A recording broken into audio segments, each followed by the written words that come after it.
യെശയ്യാ പ്രവചനം 65:24. അവർ വിളിക്കുന്നതിന് മുമ്പേ ഞാൻ ഉത്തരമരുളും, അവർ സംസാരിച്ചു കൊണ്ടിരിക്കുമ്പോൾ തന്നെ ഞാൻ കേൾക്കും. ദൈവം നേരിട്ട് ഭൂമിയിൽ പൂർണ്ണമായും അവിടുത്തെ അധികാരം വെളിപ്പെടുത്തി രാജാവായി ഭരിക്കുന്നതിനെക്കുറിച്ച് ചിന്തിക്കാൻ കഴിയുമോ? ഭൂമിയുടെ ചക്രവർത്തിയായി ദൈവം ഭരിക്കുന്നു. ദൈവത്തിൻ്റെ വിശുദ്ധന്മാർ രാജാക്കന്മാരും ഭരണകർത്താക്കളുമായി വിവിധ ചുമതലകൾ വഹിക്കുന്നു. അങ്ങനെയായാൽ ഭൂമിയിലെ ജീവിതം എത്ര മനോഹരവും സന്തോഷകരവുമായിരിക്കും. എന്നാൽ ഇത് കേവലം ഒരു ഭാവനയല്ല, ദൈവത്തിൻ്റെ വാഗ്ദാനമാണ്.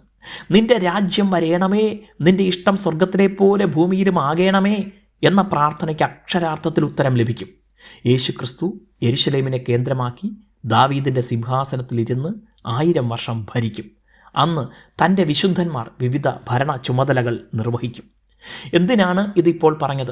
യെശയ്യാവിൻ്റെ ഈ പ്രവചനത്തിലെ ഭാഗം യേശുക്രിസ്തു രാജാവായി ഭരിക്കുമ്പോൾ സംഭവിക്കുന്ന കാര്യങ്ങളെക്കുറിച്ച് പറഞ്ഞിരിക്കുന്നതാണ്. നാം പ്രാർത്ഥിക്കുന്നതിന് മുമ്പേ നമ്മുടെ സ്വർഗീയ പിതാവ് സകലവും അറിഞ്ഞിരിക്കുകയാൽ ജാതികളെപ്പോലെ ജൽപ്പനം ചെയ്യരുത് എന്ന് യേശു പഠിപ്പിച്ചിട്ടുണ്ട്.